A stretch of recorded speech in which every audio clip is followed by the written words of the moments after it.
Hey everybody, this is Pastor KZ here with the All About Favorite channel. Welcome to my channel. Those of you new to the channel, go ahead and hit the subscribe button. Thank you all of my current subscribers. Don't forget, comment, like, and share at the end of the video and hit the notification bell. Y'all, all this week I said I'm wearing green, shades of green. Green, this is your new beginning, your new awakening, your new arrival. This week's topics are all titled Real Talk Week. Real Talk Week. Don't forget, for the piece of eyewear that I am wearing today, I wore this once before a while back, and you all didn't give me much feedback on it. Give me a 1 to 5 in the comment section if you like it. It's a plastic frame. It's an oversized frame. What you think? All right, don't forget, new beginning, shades of green. On yesterday, we heard from a woman who decided to move on. And you know what? It is absolutely nothing wrong with deciding to move on. Now, this man that she was with, he made her take a long, hard look at herself, and she realized that all the excuses he made for his betrayal exposed that she had been settling for less. Has anyone ever settled for less?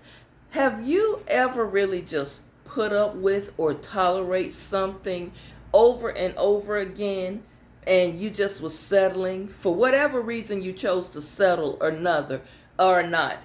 It was your decision, but the day came when you say, you know what, I gotta move on. That's kind of like, have you ever been on a job working for so long, and you said, you know what, today just might be the day. And then in your mind, you start doing little things. And one of the things that you may have done is go ahead on and write that letter of resignation or that letter of retirement. And you don't put the date on it, but you keep it handy. So if things don't go well, you will say, you know what? Today is the day. You put the date in that letter, sign that letter, and turn that letter in and give your 2 weeks notice and say, you know what? Time for me to move on. I've had enough. I'm not going to settle for this anymore. I deserve better and I want better. I'm making a choice today. That's what somebody needs to do. You have got to make a choice to move on from some things. Move on from maybe a career that you had. Maybe it's time for you to pursue your passion. You're not too old. Give it a shot. Maybe it's time for you to even move on from a relationship. Like this young lady did. She decided, I'm not going to do this no more. She realized he was not the man for her, and 8 years was long enough. See, some of you end up staying 8 years, 18 years, 28 years, 38 years, 40, and you're just going on and on somewhere that is not going anywhere. Anybody want to be honest? Now, let me say this again. All of this is just my opinion. No right or wrong answers. It's just me having a real talk conversation with you. Sometimes you decide that, you know what, it's time for me to grow. It's time for me to evolve. And some of the people attached to the old version of you, don't miss this. Some of the people attached to the old you, they just have to go. All right, let me unpack just a little bit of you. There's an old version of you that no longer exists.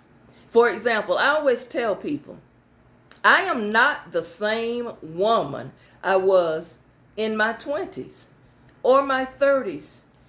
When I reached 40, on my 40th birthday, I had an epiphany, y'all. I knew that it was a new version of Keita coming. I knew that. Then when I left 40 and hit 50, it's like, yeah, I'm really, really different, because I can look at the 20-year-old Keita and look at the 50-year-old and say, man, I was dumb.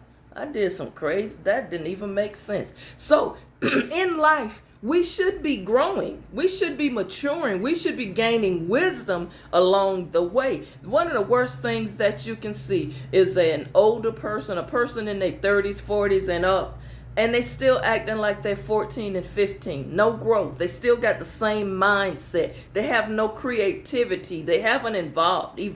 They run around and act like they have no wisdom. One thing for sure, I agree with the scripture when it says when you was a child, you acted, you thought like a child. But when you're older, you think like an adult. You don't run around doing childish, stupid things anymore. Now, so the old version of you, like the younger version of you, some of the people that you ran with in your 20s, 30s, and 40s when you were younger, it's like when you reach 50 and 60 and up, some of these people just no longer fit who you are. Because some people, y'all, believe it or not, they refuse to grow up. They refuse to age gracefully. They refuse to embrace the fact that a 60-year-old woman got no business in the bar with her 25-year-old granddaughter. Y'all feel me? And some people may not agree with that, and that's okay. Like I say, this is my opinion, but at some point, y'all, it's time for you to leave the club and clubbing. I heard a young man tell me, he said, Pastor K, when I hit my 58th birthday and I went just to the club to have a few drinks, I looked around in there and people was in there calling me Pops and Granddaddy. And then the worst thing that happened is my 25-year-old son walked into the bar with his homeboys and his little buddies.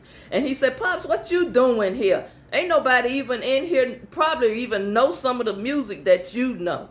Ain't no women in here, Pops, for you. And he said, I felt so embarrassed. And I'm like, you know what?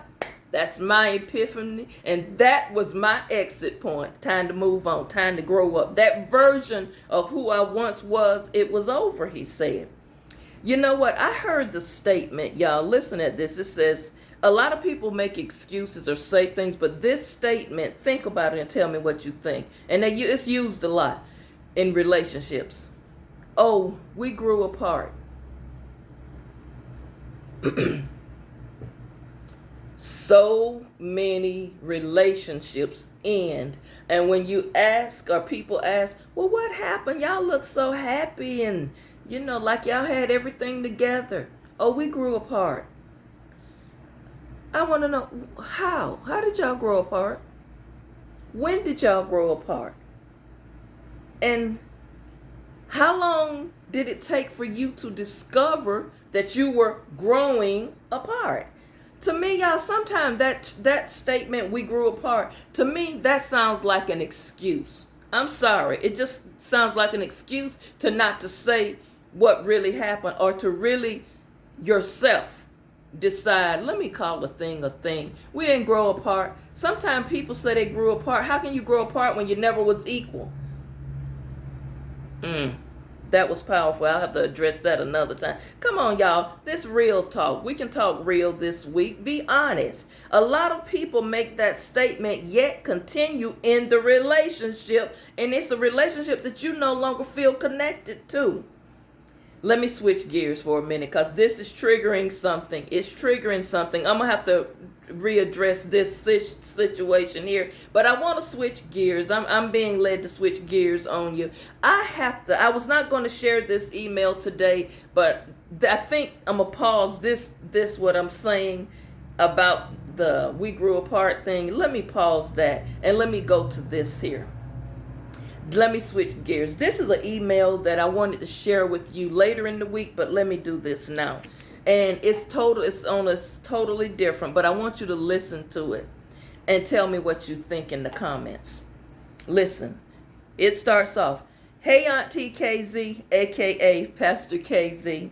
Yep, you have been officially adopted by me. I am an only child. Don't miss what I'm saying. He's in this email.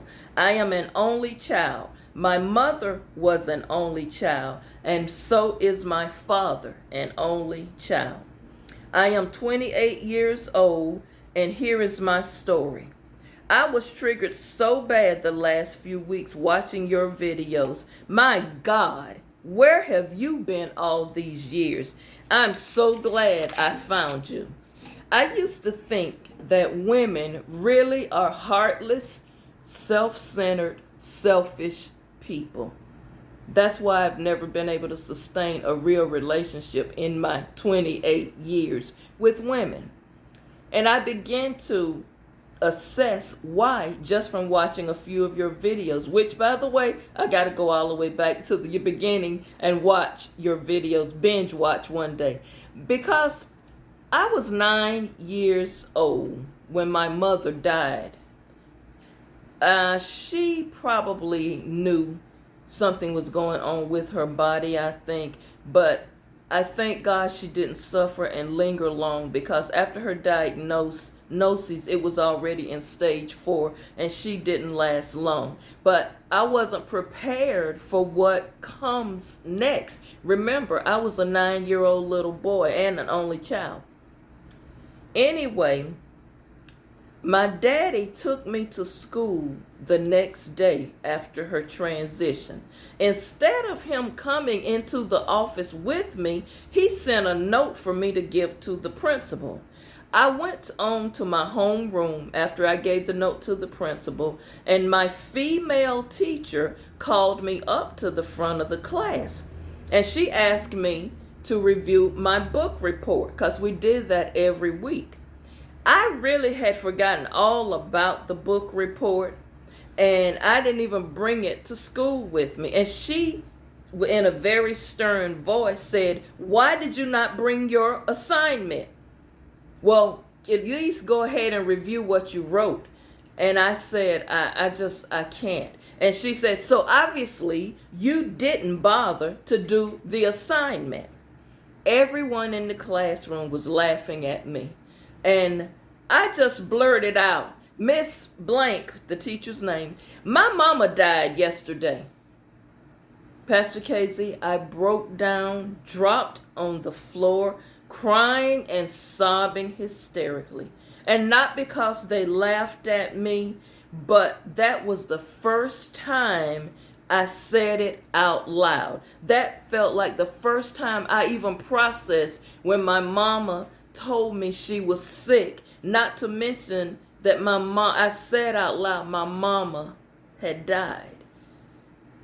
I felt horrible because I'm a little boy and I did not know how to process that.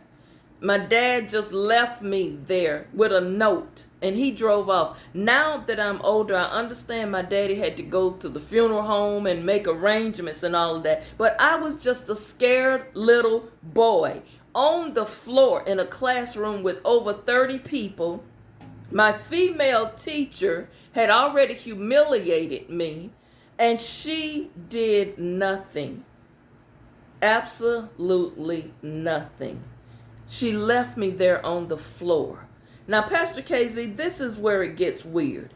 Not one of those female teachers, black or white, came to me that day, nurtured me, embraced me, said they were sorry. It was like it was like hands off.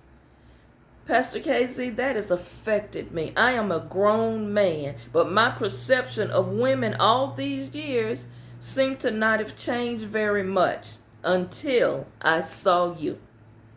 And I'm going to make an admission on something, Pastor KZ. When I saw your video, it spooked me because you smile just like my mama did.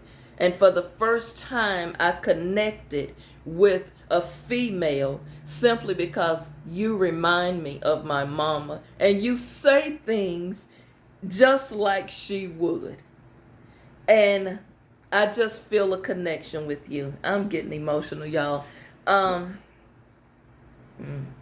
by the way, he says, both my grandmothers have passed on. He said, y'all, this just touched me right here. He said, "Oh, I ordered me a journal and I got it. I've been writing in a tablet until I got my journal, but it came yesterday. And now I write in it daily. And guess who's been emailing you every day? Yep, your new adopted nephew." Pastor KZ, you are a godsend. Thank you so much for coming into my life. Your nephew. Woo, y'all. I had to share that with y'all. That was beautiful but sad. What y'all think about that? Here's a man, a young man, who lost his mother at a very early age. He's 28. He says he was 9 years old when she passed away. And for some reason, he put in his mind all these years, he was looking for a woman to nurture him. You know, sometimes a child just needs to be hugged and loved on. They look to women to protect them, to nurture them, you know, to make them feel, you know, that everything's going to be okay. Now, they look for their fathers and the men around them in their family to make them, you know, to give them strength. But they look for us to nurture them and love on them. And all these years, he said he just felt like women were cold. And as a result of that, he tells me in another email that he would always pick women that were cold, that were unaffectionate, unfeeling, until it hit him one day. The affection is something he needed. You know, the nurturing was something he needed. So it is good that you have identified this young man, and I accept being your new auntie. Y'all, don't forget, tell me how you feel in the comment section. If you don't want to comment in this comment section, you can email me at walkinfavor61@yahoo.com. Thank you all for watching. Today's session went a little bit left, but I think somebody can get something out of today. Remember, he was giving me real talk. That's what the topics are about all this week. Real talk. And again, when I said, sometimes people say we grew apart, you really didn't. That's just an easy way out. In actuality, you didn't want to be there. It was not working. And you may have had a little regrets and buyer's remorse. Y'all, I want you to start working on moving forward with your life. It's a new beginning. It's a new start, and you have to take a step. Even if it's a baby step, it's a step. Get your life in balance, get some focus, and begin to clearly define ways that you want to grow, ways that you want to move forward with your life, and ways that you can have a better quality of life. You know, you're never too old to start. You deserve peace. You deserve happiness, and your wholeness and your health, emotionally, spiritually, and physically, is very important. Y'all, love on yourself. It's very important. Find that person that you need to nurture you, who supports you, who loves you, who can give you the unconditional love, loyalty, and friendship that you desire. You don't have to settle for less. Y'all have a good day, and I'll see you back tomorrow. Real talk.